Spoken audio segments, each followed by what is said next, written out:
Hi everyone, welcome back to the channel. I'm Emily. I have lived abroad in Beijing, studying abroad. I've lived in the Bay Area for 9 years, working and studying here. Went to Southeast Asia for 3 years, specifically in Singapore, and now I am what we like to call location independent, where I'm not rooted to one place, but currently I am in California visiting my family. So I got a lot of questions around the pros and cons of being location independent. I think a lot of the people you see who have these lifestyles are considered digital nomads, meaning that they can move and travel to different places without being tied to a certain city or country, etc. And all they really need is their laptop and Wi-Fi.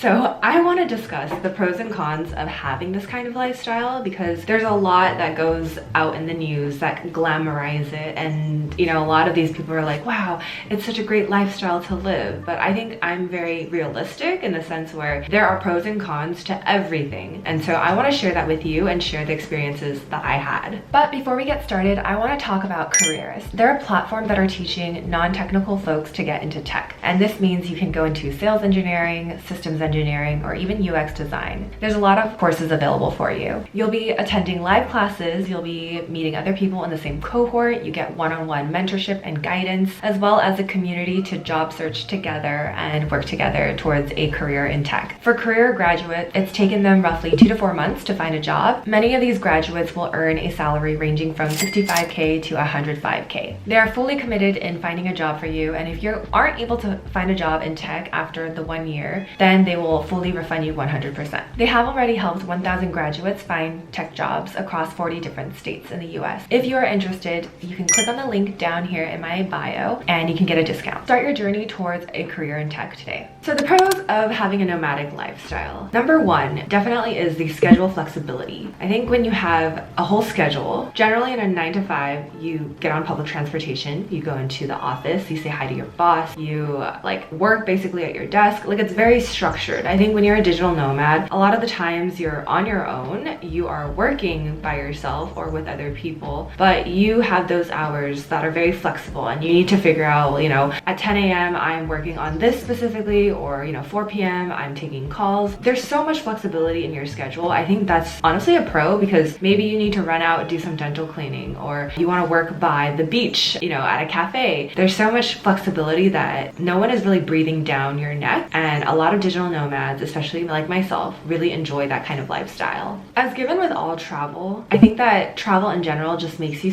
so much more intelligent and worldly. You get to see how other people are living their lives. It humbles you a bit, because it reminds you that you are just a small speck on this universe, on this world. And I personally feel that everyone should travel to see what's beyond the bubble that they live in. Obviously, if you don't like travel, that's totally fine. But I think the benefits of being nomadic is that, you know, one day you could be in Vietnam, and the other day you could be in Bali, and the other day you could be in Singapore. So you have that flexibility to kind of move and go as you please, and talk and meet with so many different kinds of people, thus allowing you to cast your network super wide. And I honestly love that. I love that I have friends in so many different countries now, and so when I'm visiting, I have someone that I can reach out and say, hey, I'm in this country, like, do you want to meet up? And sometimes they're more than happy to be my tour guide, to give me recommendations. So it feels like there is a piece of home in that country wherever I'm going. This is just a personal opinion, but I've also noticed that when I am traveling, I'm a lot more outgoing. I tend to strike up conversations with strangers more. I'm excited to go out and meet new people. I think because of the environmental changes, it kind of pushes you to get out of your shell. Otherwise, you're just gonna be at home at your Airbnb like 24/7. So that's something that I realized about myself, because when I go home, I revert back into this person who just wants to be at home all the time, and I don't really push myself to go out. I am a social creature by nature, but I think when I travel and when I'm like surrounded by new experiences, I really do become a lot more outgoing, and I push myself to have these new experiences.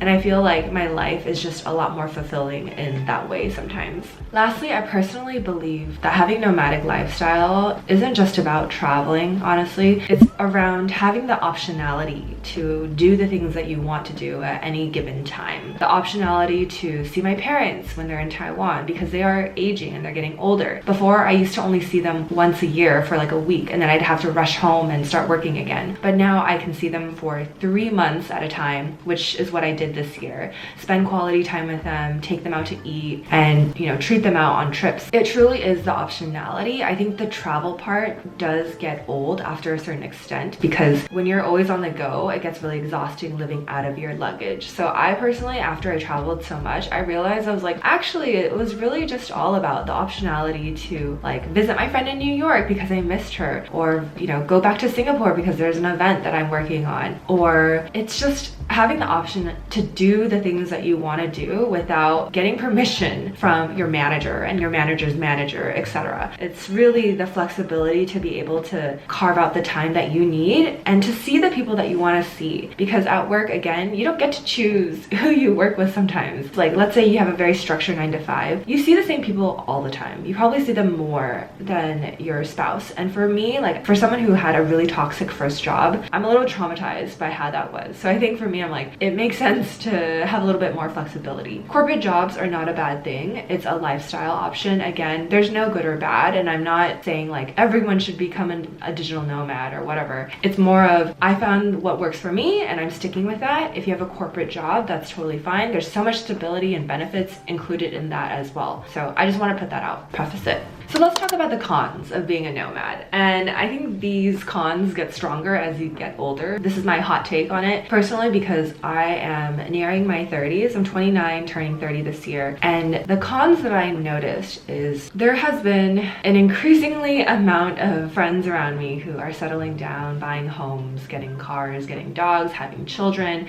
It didn't help with the pandemic. The acceleration of all of this has happened in the past 3 to 4 years. There is a sort of questioning and fear about the timeline that I'm on, especially because I'm a woman. Maybe I do want to have kids and I do want to focus on my career. So the cons are sometimes when you are just traveling and you're constantly exposed to all these new environments and people and you're just having such a great time. I think sometimes you think that the world outside of your world hasn't stopped, but when you come home you realize, holy, like 2 years have passed and so many other things that you didn't know about has also accelerated. And this is just an observation. It's something that it was kind of hard for me to swallow, like watching people that I love get married and I wasn't able to attend because of the pandemic or because I was traveling, people having children, and I think life just seems so sped up and you're not there to really witness it because you're also out there living your own life too. And it puts you in a weird position where like maybe I will be the auntie always traveling like every year, or like, you know, I only come back for the holidays and I'm just the cool auntie that breezes through. And so I think the con is coming to a standpoint where you need to decide, do I want this life or do I want that life? And what is the life that works best for me? And I'm trying to figure out, you know, do I want the whole house and the kids? And, you know, it's just been harder to figure that out. But ideally, I think I'm still going to choose whatever I want to do because this is my life and it's no one else's life. But I think there is a time frame now because I'm not 21 years old. I'm 29, turning 30 this year.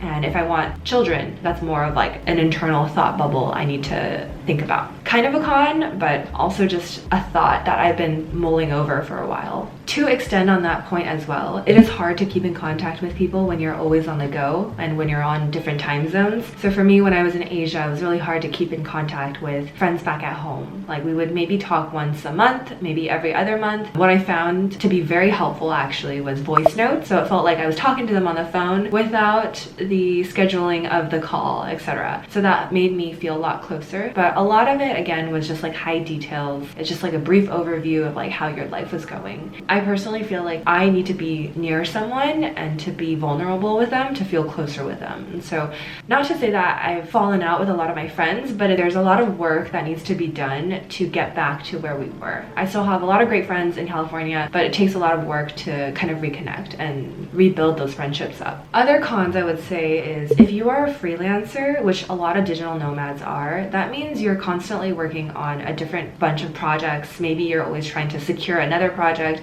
I think generally a lot of the work is quite unstable unless you like own your own business, like you have an agency that brings in like constant projects all the time, or unless you work fully remotely and you know you can go and you can live wherever you want. I think there are cons to this lifestyle because it can be unstable. at times. Like there are times where I've made maybe like 10K per month, and then there's some months where I'm like, oh, I've only made like 2,000.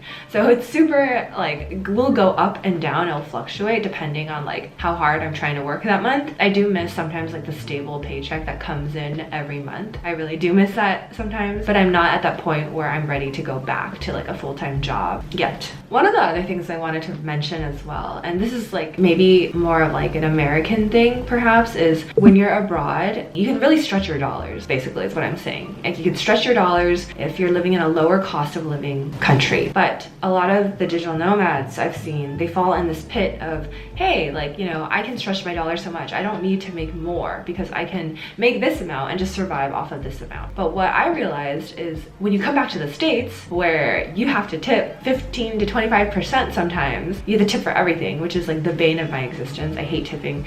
And you have to pay for really expensive meals, or just cost of living in the US is a lot higher. You realize that your dollars don't stretch as much. And so me personally, I think one of the hard things that I had to learn was I actually still wanted to maintain a certain kind of lifestyle and make a certain amount of money and continue contributing to my retirement fund. So what I've found and what I've read a lot on like Reddit is a lot of people come back to the States and they're like, wow, I actually have no savings, or wow, I wasn't making that much overseas because I was, you know, living a high life and stretching my dollars over there, but then when I come back there's like no money. So I think that's just one thing I want to caution people who are going into this lifestyle. Just be careful of your lifestyle inflation, because I think when you're living like a king and queen abroad and then you suddenly come back, you're like, oh, the money, you know, the dollars don't stretch as much. So just a heads up. And then lastly, I would say I personally feel like dating can be difficult, and that's because, you know, when you have two moving pieces, it's just really hard to find like common ground and to ensure like stability or overlap to make it work. Because oftentimes I think people are just kind of like, I'm coming and I'm going.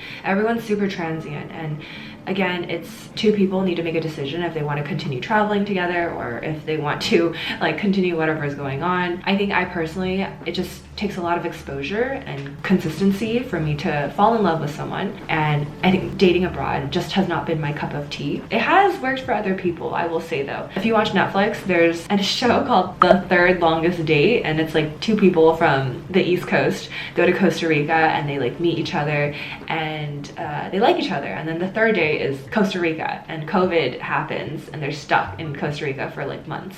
Such an interesting documentary. I highly recommend watching it, but that has not happened to me. I personally just feel that for me to date, I think I need to be kind of rooted somewhere for a bit and to just be more intentional about it. So I think that would be a con. So I think that's all in all. Like, I just want to wrap all of this into a bow and kind of send it to you and offer my thoughts on this. It's very interesting. Again, this is the perspective of a woman, first of all, and someone who's in her later 20s, and someone who is thinking more so like, I don't want to be constantly traveling 24/7. What I ultimately want now, and what I realized, is I want a home base, a place that I can decorate and buy fresh flowers and like grow plants and stuff like that. But I still want to travel and travel for long periods of time. So like I have a home base and I'm like, okay, I want to be in Asia for like Q1, and then I go to Asia and then someone lives in my apartment, like I can rent it out or sublease it, etc., or house swap. So I think there are like so many creative ways to live this type of lifestyle depending on what you want. There's no right or wrong. Being a digital nomad doesn't mean you're just sitting by the beach 24/7 working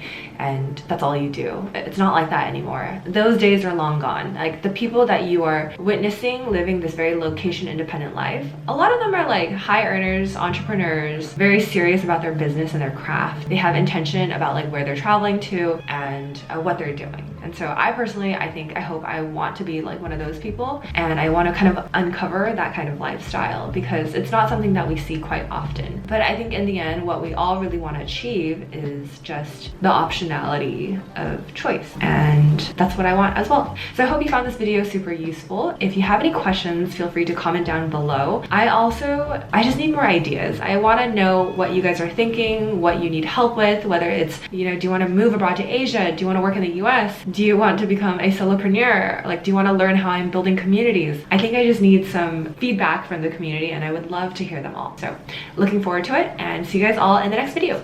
Bye.